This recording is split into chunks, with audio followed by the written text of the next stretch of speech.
Tal chicos? Muy buenas tardes, muy buenas noches o buenos días, dependiendo de la hora que estén viendo este video.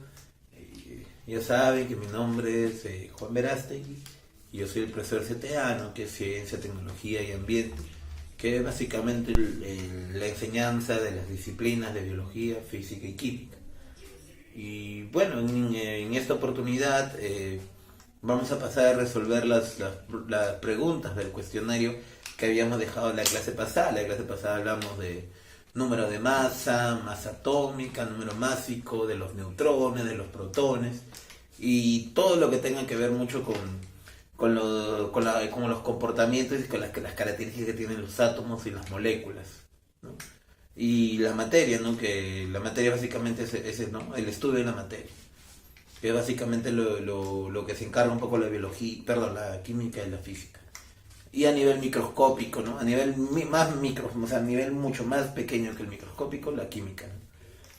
Y bueno, vamos a pasar a resolver las preguntas. Acuérdense que la clase pasada solo nos dedicamos a resolver problemas. Entonces, hoy día también, y justamente por eso, en los cuestionarios, dejé esos problemas, que son los mismos. Eran los mismos problemas que habían practicado, solo que le cambié algunos números, ¿no? Algunas formas diferentes de resolverlo, porque al fin y al cabo es full aplicación de fórmulas y lo dificultoso de repente es saber en qué momento aplicar la fórmula, ¿no? Pero el razonamiento generalmente siempre es similar. Entonces vamos a pasar a resolverlo. Este es el problema 1, ¿no? Que teníamos esta especie que tenía, bueno, no sabemos qué especie es, por eso le puse X, y en la parte de arriba está el 12, ¿no? ¿Qué era este 12? ¿No? El número A, ¿no? ¿Y qué era A? El número de masa, ¿no? ¿Y qué era Z? La carga nuclear, ¿no? O el número atómico, ¿no? Entonces, con eso ya tenemos todo, ¿no? ¿Qué nos están pidiendo allá? El número de neutrones, la carga nuclear, el número de protones, el número de electrones y el número másico, ¿no? Como fijamos el problema, y como ustedes ya saben, para hallar el número de neutrones tendríamos que aplicar esta fórmula, ¿no? Que era A, que es el número de masa, es igual a protones más neutrones, ¿no? Haciendo las ecuaciones, las restas, que descubrimos que A menos P es igual a N, que era P protones, pero el número atómico, o sea la Z, era igual a ¿qué? A los protones. Entonces, en vez de P también lo podemos poner Z. Entonces los neutrones aquí va a ser igual a A menos Z, pero sabemos cuánto vale el número de masa, ¿sí?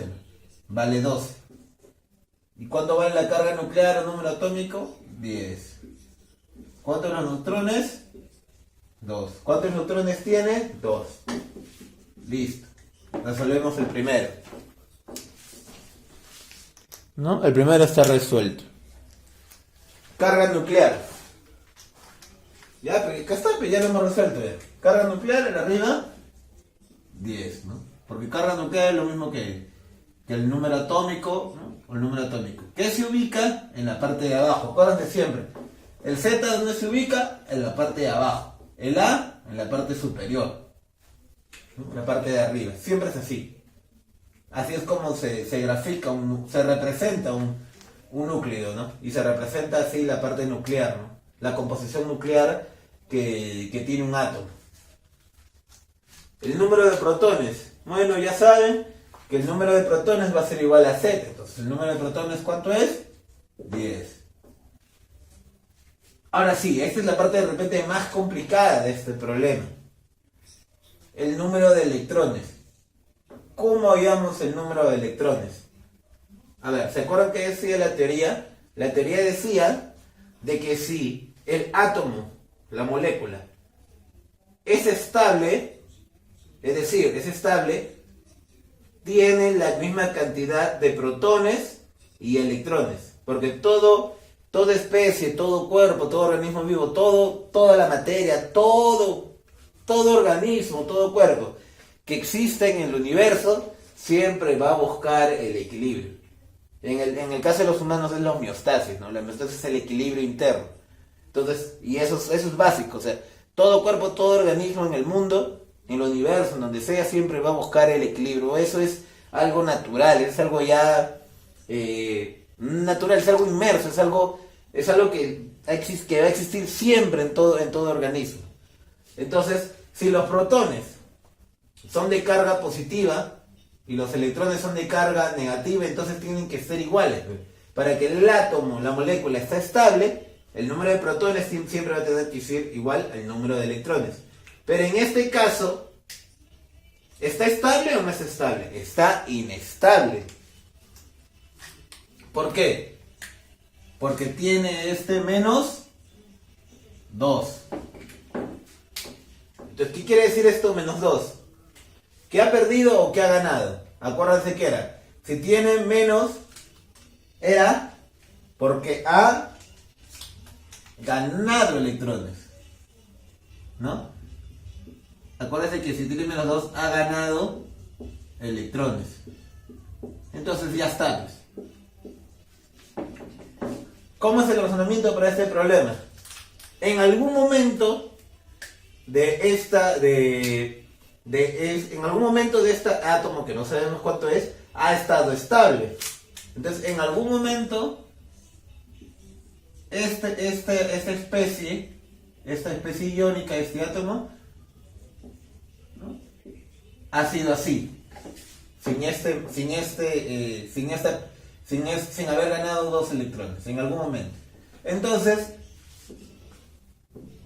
su número de protones va a ser igual a 10, su número de neutrones va a ser igual a 2, y su número de electrones, si está estable, va a ser igual al número de protones. ¿Sí o no? Pero como ha ganado 2 electrones,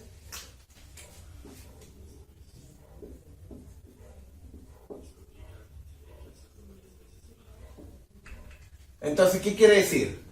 Que ¿cuánta cantidad ha aumentado sus electrones de un inicio? 2. Entonces, ¿cuántos electrones tiene? 12.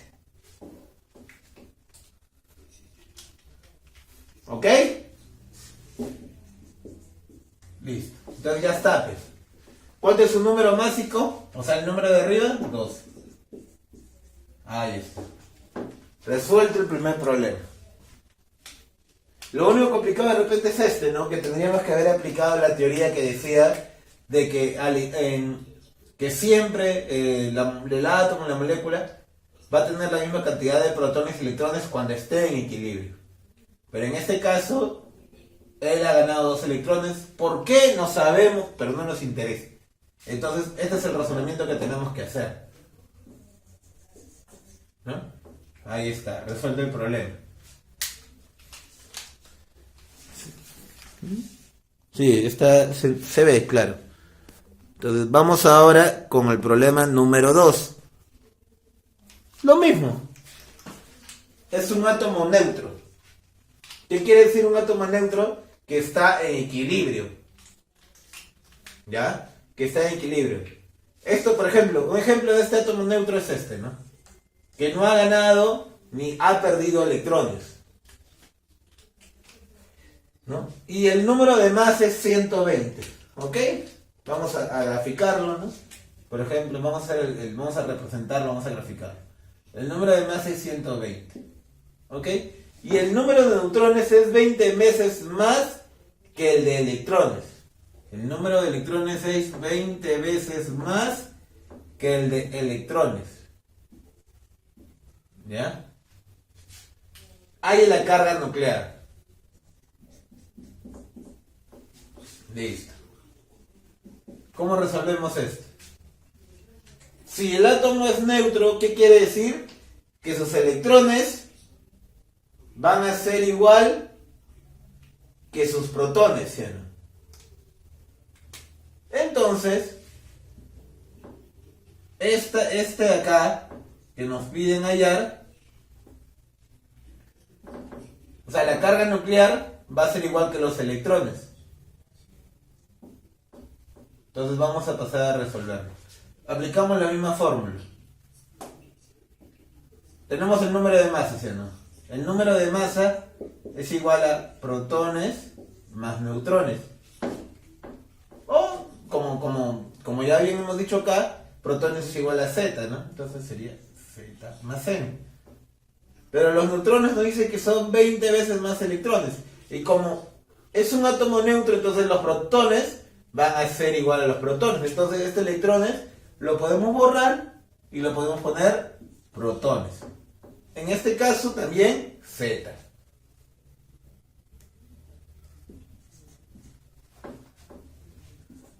Entonces 120 va a ser igual a Z más 20 más Z. ¿Se ve? A ver, vamos a ver, porque no alcanza a ver. Sí se ve. Entonces, este 120. Este pasa para acá, si no, ya hay cocinas básicas, pues, ¿no? Ya, este se vuelve 100. 2Z. Z es igual a 50.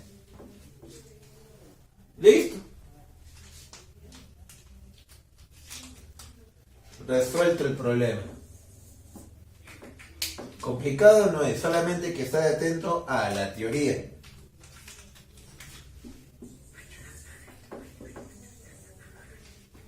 Listo. Este es el clásico problema que siempre hay, ¿no? El clásico problema para asustar a la gente. Uno ve el problema, como los expliqué ese día en clase, uno ve el problema número 3, y dice, ¡ah, su máquina! Dice, ¿no? Qué complicado, qué tantas cosas que tiene, ¿no? Tiene muchos problemas y todo. Pero mira, por eso uno tiene que siempre leer el problema y saber qué es lo que me pide. En este caso, mira, el catión trivalente del calcio, ¡ah, su madre! Que suena así nombre de científico, ¿no? Un nombre súper difícil, ¿no? Y el anión divalente de cloro, ¿no? También, o sea, suena así súper complicado. Cumplen una función importante en el organismo humano. Calcule la suma de sus neutrones. ¿Ya? Nos están pidiendo la suma de sus neutrones. ¿Qué quiere decir? ¿No? Nos está pidiendo el neutrón de acá y el neutrón de acá.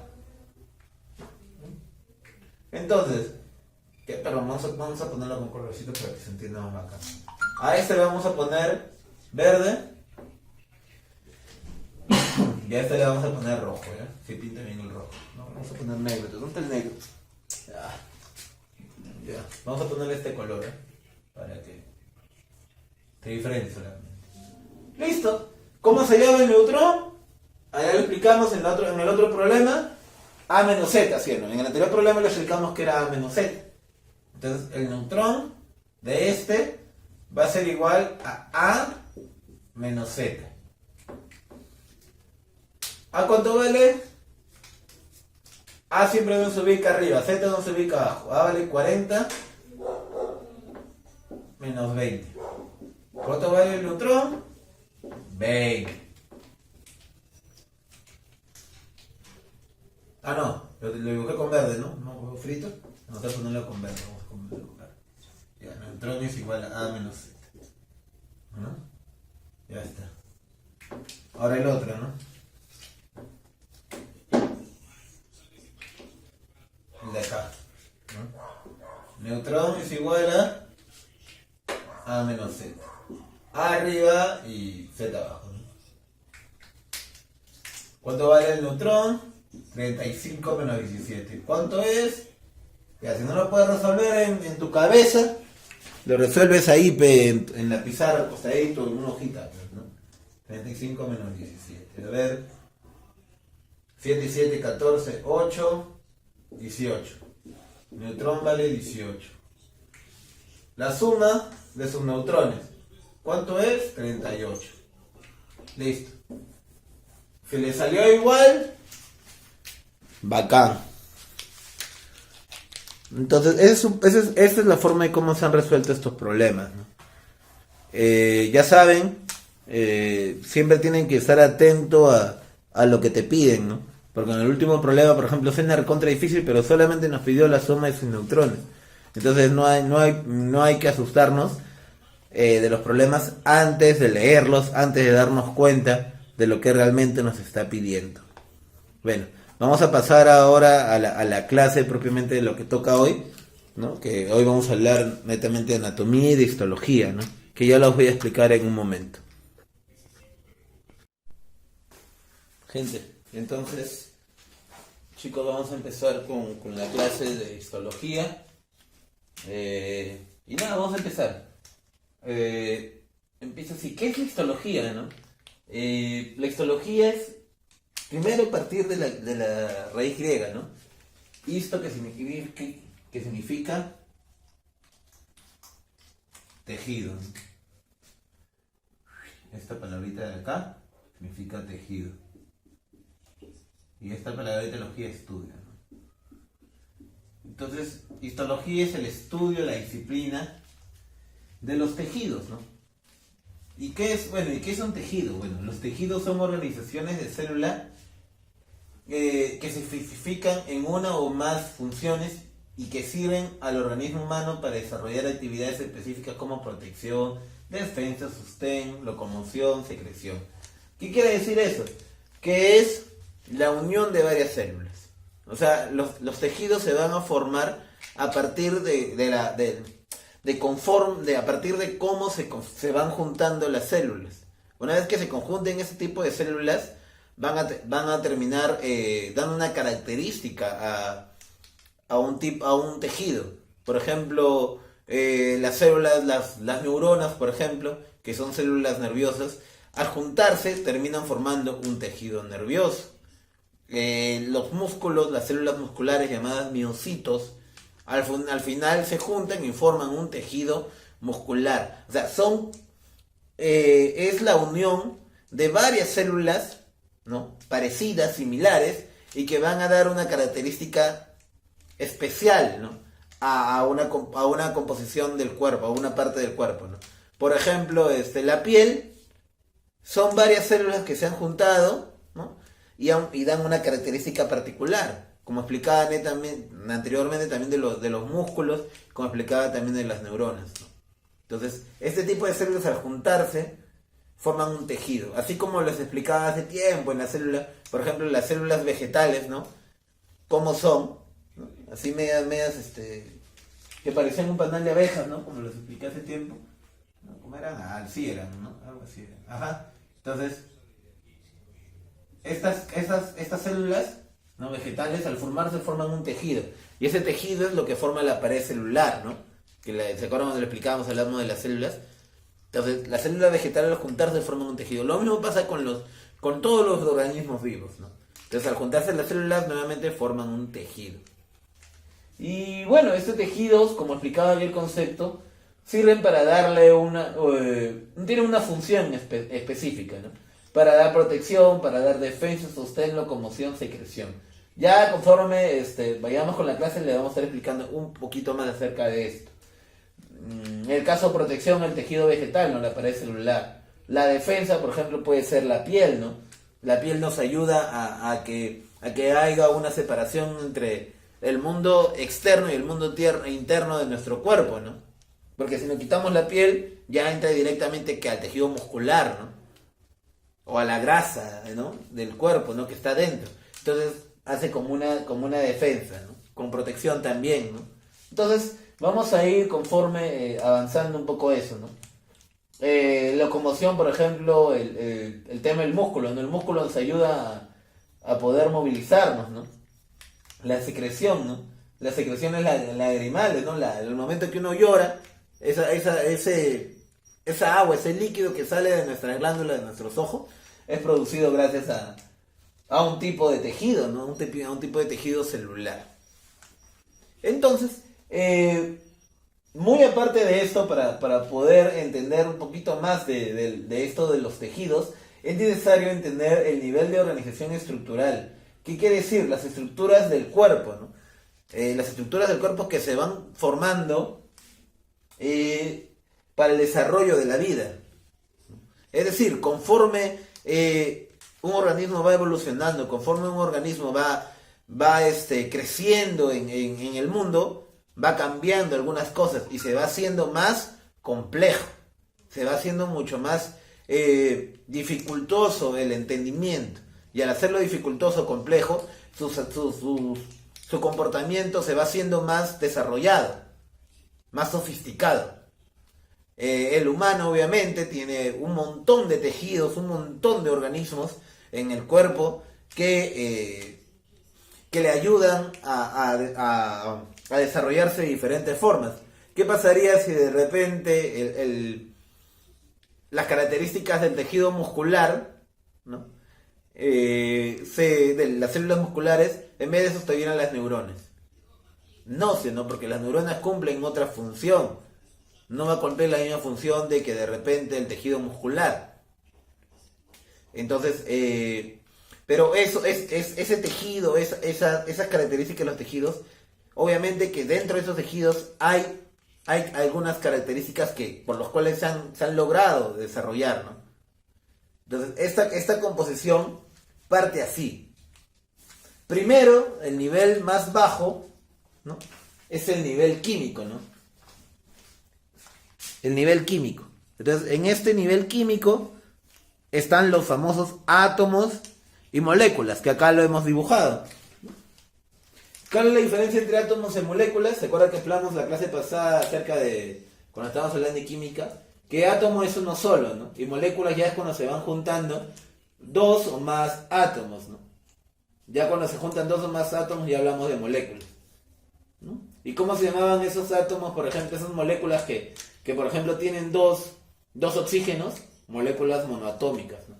Lo hablábamos en la clase pasada. Entonces, ese nivel de composición, ese nivel de organización, ese nivel de complejidad, es el nivel químico, ¿no? Son la materia, ¿no? La materia también ese es un nivel más básico. Luego, ¿no? Entonces en estos átomos y estas moléculas hay ciertas proteínas, ¿no? Hay ciertos elementos que caracterizan a una célula, ¿no? Entonces, conforme pasamos al otro nivel de organización, pasamos al nivel celular. Entonces, en el nivel celular, la célula de que está formada, obviamente, de elementos químicos. Ahí encontramos carbono, ahí encontramos grasas, encontramos agua, ¿no? Que el agua está formada de H2O, ¿no? Entonces, es obviamente explicar qué es la célula. Bueno, ya siempre lo hemos explicado, ¿no? Es la unidad estructural de las funcionales y genéticas de un organismo, ¿no? Ahí encontramos las neuronas. Obviamente que las neuronas tienen un tipo de elementos químicos que le da esas características. O sea, las características que tiene un eritrocito, que son las células de los glóbulos rojos, no van a ser las mismas que las de las neuronas, ¿no? Entonces, por eso el nivel más básico de la vida, de la organización humana, de la complejidad humana, está dividido así. Entonces, pasamos del nivel químico, que está formado por átomos y moléculas, pasamos al nivel celular, ¿no? Y luego, al momento que se van juntando todas las células, se forma, como explicamos hace ratito, el tejido, ¿no? Que acá se llama nivel tisular. ¿Qué es el nivel tisular? La histología, los tejidos, ¿no? El nivel de los tejidos, nivel tisular. ¿Qué son? Bueno, como le explicamos, son agrupaciones de células similares que parten de una célula en común. ¿Qué quiere decir? Que estos tejidos que se van formando tienen una célula madre en común. O sea, para que todo el tejido, por ejemplo, de la piel que se forma, ha tenido que tener un solo origen, ¿no? Y el caso del ectodermo, endodermo y mesodermo, ¿no? Que ya lo vamos a explicar conforme vayamos en las clases, ¿no? Pero así para que lo entiendan, ectodermo es el nivel nervioso, el mesodermo es la parte de la piel, ¿no?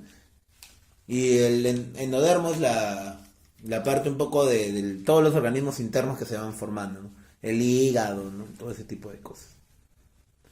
Bueno,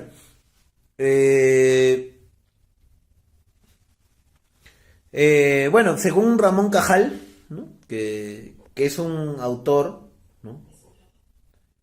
Muy bueno, ¿no? Que incluso ganó el premio Nobel, junto con Golgi, ¿no? Españoles. Él dice que hay cuatro tipos de tejidos, ¿no? El tejido epitelial, el tejido conectivo conjuntivo, el tejido muscular y el tejido nervioso. Que ya conforme vayamos en la clase le vamos a ir explicando. Solo quería explicarles que ahí está, ¿no? Entonces, por ejemplo, acá hemos dibujado, ¿qué tipo de célula es? ¿Qué tipo de tejido es? Más o menos para que se entienda, ¿no? Este dibujo de acá.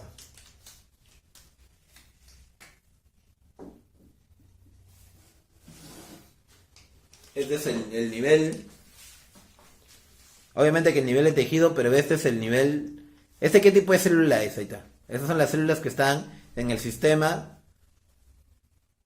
En el sistema urinario. En el sistema urinario, ¿no? Porque estas son, acá vemos por ejemplo, ¿no? Bueno, a manera de referencia no tiene nada que ver los nombres, sino para que veas cómo está formado el tejido, por ejemplo, del riñón, ¿no?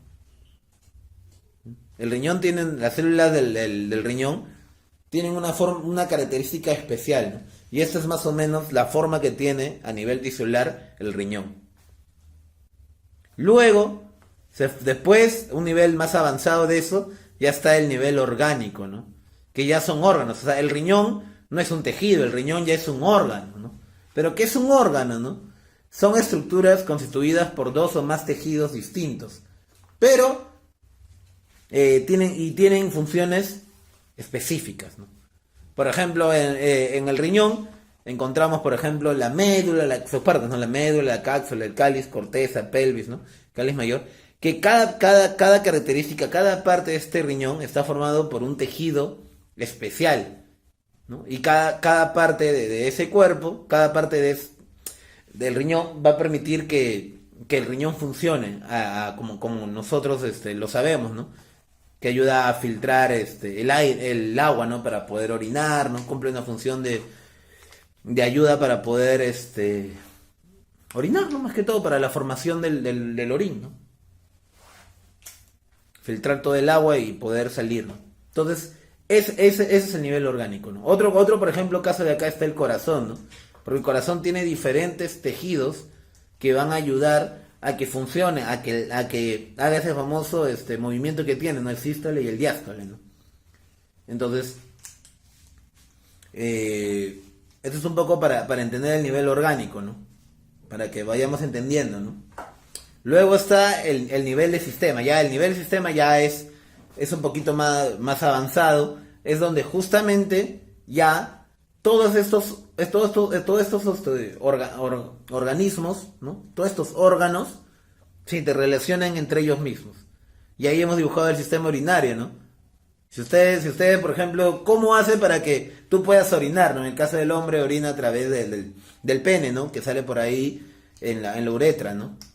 Entonces, ¿cuál es el proceso que tiene que pasar para que uno pueda orinar? Bueno, tiene que pasar por diferentes órganos, ¿no? El riñón, el uréter, la vejiga, la uretra, ¿no?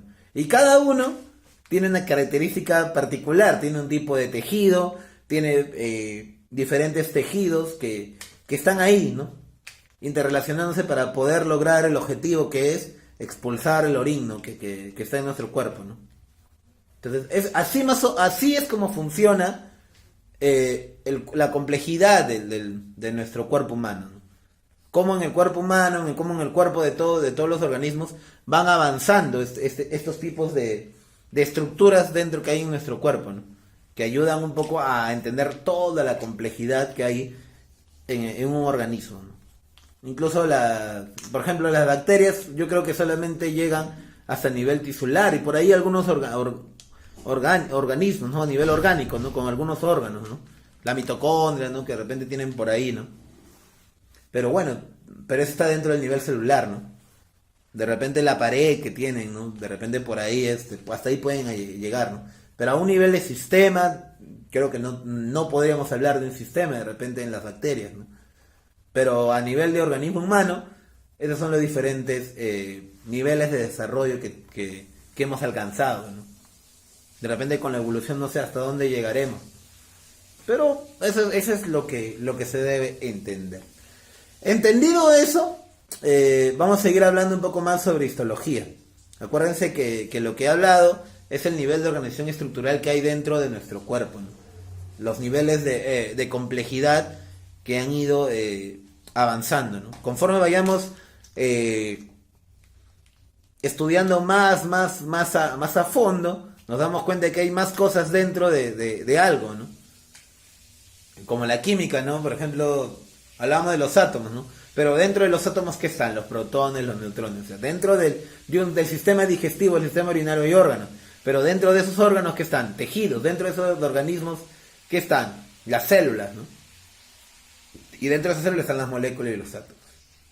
Entonces siempre hay organismos más pequeños, siempre hay estructuras más pequeñas, siempre hay niveles más pequeños que permiten que uno vaya avanzando en su complejidad. Entonces, vamos a hablar netamente de los componentes, ¿no? ¿Qué hay en un tejido, ¿no? Buenamente, en un tejido, ¿no? ¿Cuáles son los componentes de un tejido? Entonces, en un tejido, vamos a bajar la camarita para que vean un poco lo que está escrito. Vamos a tenerlo ahí para que se vea. ¿Qué hay en un tejido? Bueno, en un tejido están las células, obviamente, ¿no? O por ejemplo, si vamos a hablar del tejido, lo que vamos a hablar hoy día es el tejido epitelial, que es el tejido de la piel, ¿no? Que comúnmente se entiende así, pero eso es lo que vemos con nuestros propios ojos, pero si vamos dentro de nuestro cuerpo, también hay tejido.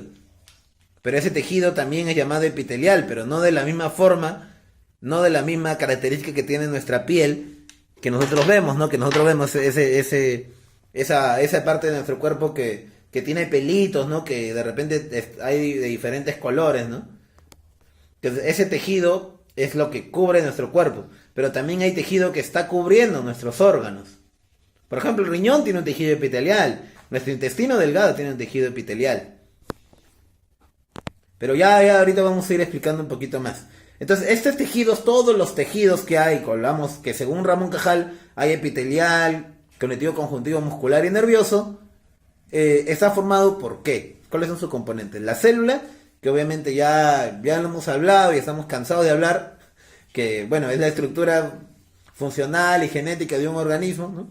Porque sin célula es el organismo de vida, ¿no? Porque a nivel químico no podemos decir que haya vida, ¿no? Pero a nivel celular ya podemos decir que hay vida. ¿Por qué?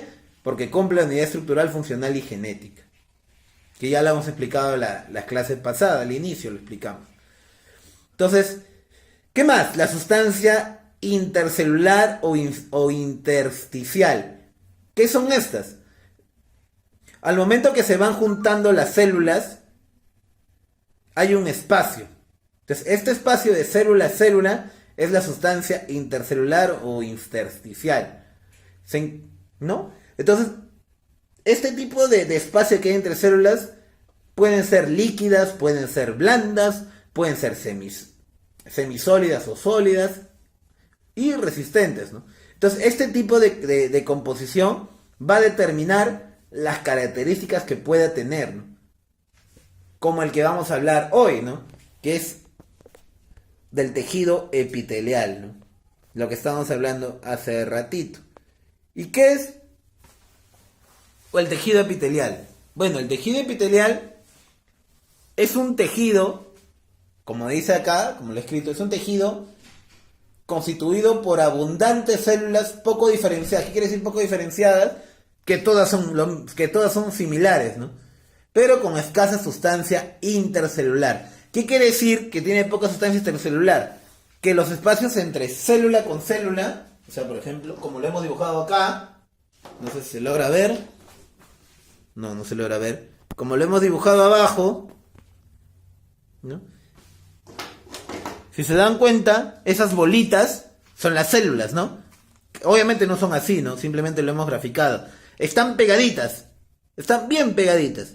Entonces, al estar bien pegaditas, ¿por qué están bien pegaditas? Porque tienen escasa sustancia intersticial o intercelular. Como están pegaditas, entonces no hay mucho espacio. Entonces, al tener poco, hace que sea de repente más pegadas. Es una de las características, ¿no?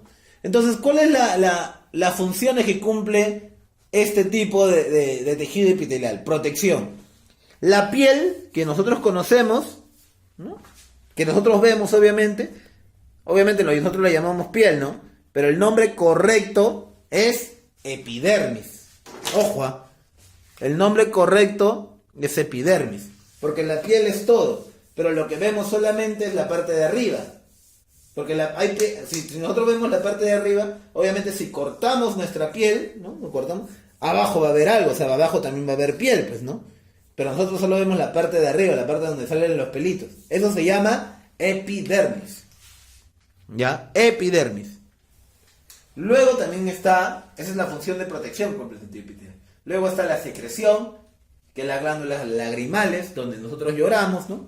Son glándulas, ¿ya? Que ya la vamos a explicar más adelante.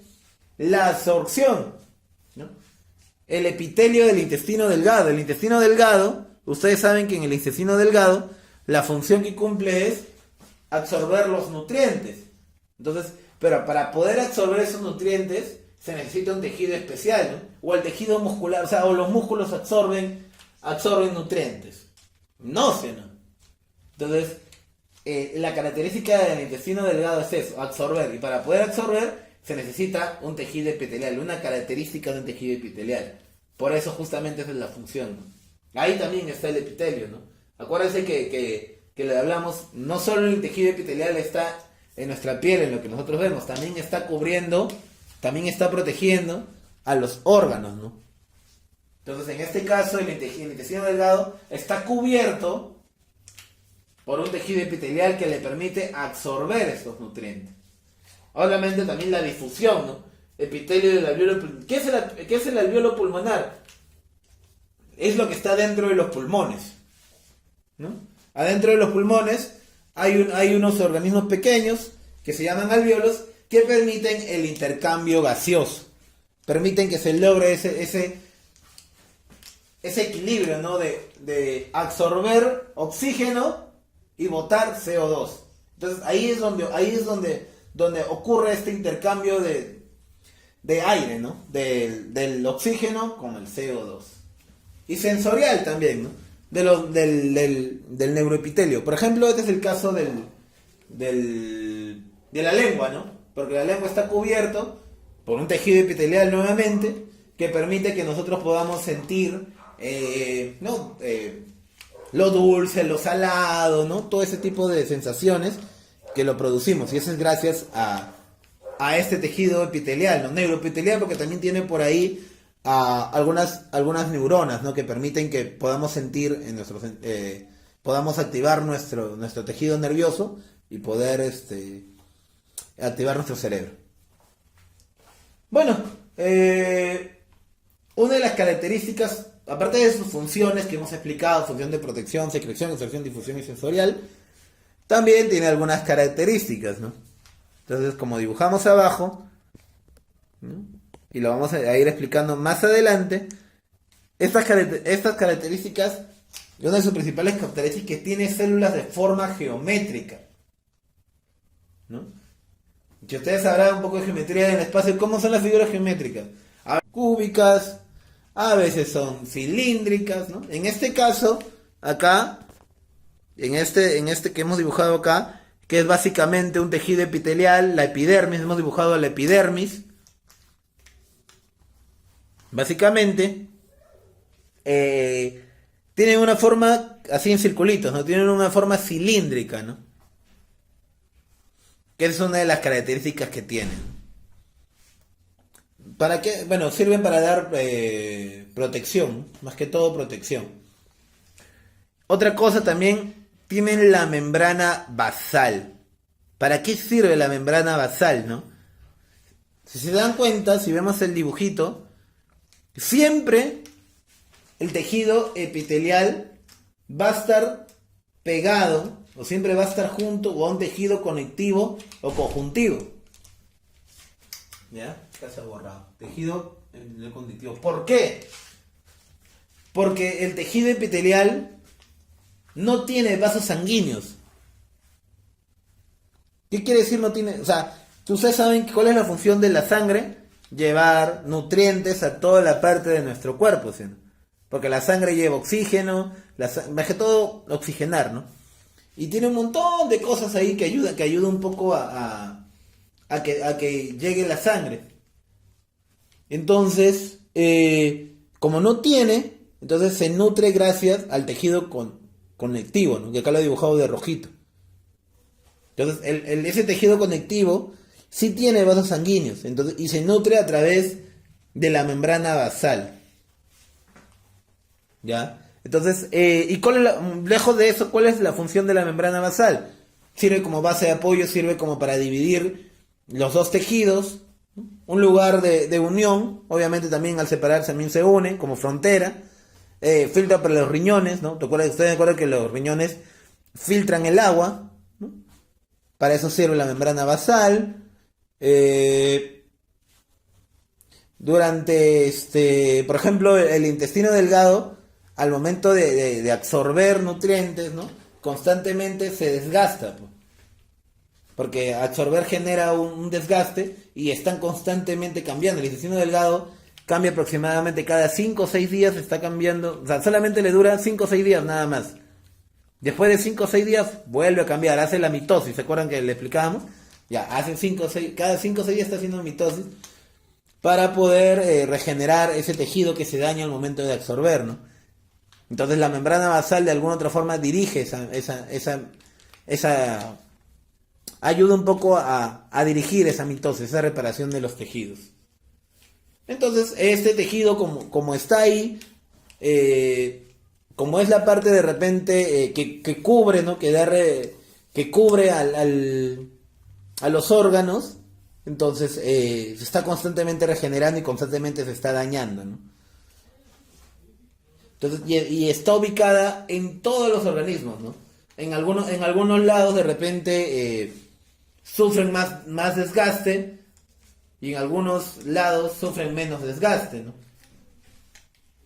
Por eso ese tejido epitelial se clasifica de dos formas, ¿no? Epitelio, que lo acá lo hemos puesto, epitelio de cubierta y revestimiento. Y también hay otro que lo vamos a ver en la clase siguiente, porque ya no nos va a faltar tiempo, glandular, ¿no? Entonces, ¿qué es el epitelio de cubierta? Se localiza en la parte externa de algunos órganos, ¿no? Como les explicaba, el tejido epitelial sirve para cubrir a los órganos de nuestro cuerpo, ¿no? De manera interna y de manera externa. Y epitelio de revestimiento, básicamente se encuentra cubriendo, tapizando cavidades, superficies y conductos, que ahora la vamos a explicar. Entonces, según el número de células, según el número de líneas que tenga, ¿no? Líneas, capas, se van a dividir en epitelio monoestratificado o simple. ¿Qué quiere decir? ¿No? Acá está, vamos a ponerlo acá. Que es solo una capa de células, ¿no? Intervienen en los procesos de división, osmosis y filtración. Se ubican en zonas de poco desgaste y ruptura. ¿Qué quiere decir poco desgaste y ruptura? Lugares donde de repente no hay tanto daño, ¿no? No hay tanto no hay tanto daño, no hay tanta comunicación. Lo que pasa es que por ejemplo, ¿no? Al momento de que, por ejemplo, ese tipo de tejido está en los alvéolos pulmonares, ¿no? Es un buen ejemplo. Está ¿por qué? Porque solo intercambias gases. Entonces no hay un desgaste muy fuerte, porque los gases, el oxígeno no generan un daño muy fuerte. Entonces, justamente porque solamente tienen una sola capa, entonces ahí están bien, ¿no? Porque, por ejemplo, el proceso de difusión, osmosis y filtración son procesos de intercambio de gases, de pasar líquidos, como de repente acá, ¿no? Lo que hacen los riñones, por ejemplo. Los riñones tienen un tejido monocertificado también, porque no hay mucho desgaste. Pero en cambio, hay lugares de nuestro cuerpo, hay órganos en nuestro cuerpo que sí, constantemente y bastante desgaste. por ejemplo, la piel, ¿no?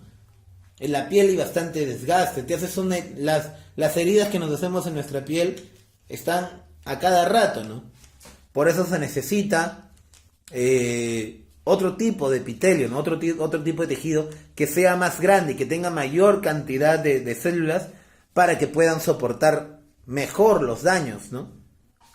Entonces generalmente son daños más que tienen que ver mucho con cortes, que implican una acción bastante más fuerte, ¿no? Una acción mecánica, ¿no? Entonces a ese tipo de epitelios que son más fuertes, que tienen más capas, es el epitelio poliestratificado, ¿no? Y generalmente nos protege del ambiente externo, ¿no? De desgastes y roturas. Estos son los que están en nuestra piel, ¿no? Lo que dibujé acá, ¿no? Si bien, y acá, si logran ver, porque estén pequeñitos, ahí dice exfoliación de células, ¿no? Porque constantemente con el desgaste, con el sol o con todo lo que ocurre afuera, esas capas van cayéndose, se van muriendo, ¿no? Y por la mitosis se van recuperando. Pero, o sea, tienen bastantes porque ayuda a proteger. Porque no te vas a quedar sin piel, pero el cuerpo no te dice que no te vas a quedar sin piel, ¿no? Entonces hay que aguantar, hay que tener ahí un sostén, una protección constante para que no nos quedemos sin ese tipo de células. Entonces por eso es un epitelio poliestratificado. Otro lugar de repente es el esófago, ¿no? ¿Por qué en el esófago? Porque en el esófago entran todos los alimentos, ¿no? Entonces constantemente estamos comiendo, pues. Estamos tomando agua, estamos ingresando alimentos. Entonces todo a cada rato está pasando por ese conducto del esófago y se va desgastando. Cuando comemos algo, cuando tomamos algo, de repente cuando comemos, o sea, constantemente ese epitelio del esófago está en constante acción. Entonces se va desgastando. Por eso también necesitamos ahí un epitelio poliestratificado. Entonces, ¿y qué es el epitelio?